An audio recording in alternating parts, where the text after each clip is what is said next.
Hello everyone, how are you all? Hope you're well by the grace of Almighty Allah. Welcome back to my new video. Today I'm going to talk about tongue twister. A tongue twister are a great way to practice and improve your pronunciation and fluency. They can also help your sounds and accent. If you can master them, you will be a much more confident speaker. So let's start. Topka kaptop kaldos klikona kalikona kick. Height is traveling trailer truck taker. Fake pocketing public transport for 10 film picture.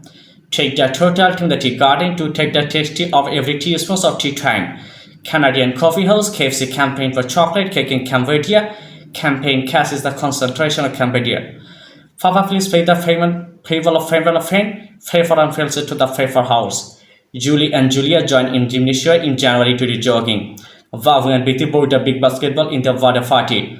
Follows participate family party to first time. Rohim is for reading, not for writing. So, a tongue twister হচ্ছে কথার জড়তা, সাবলীলতা এবং স্পষ্টতা দূর করার একমাত্র way. So, if you want to get a better fluency, you have to practice more and more. Thanks for watching my videos. Please like, comment and share.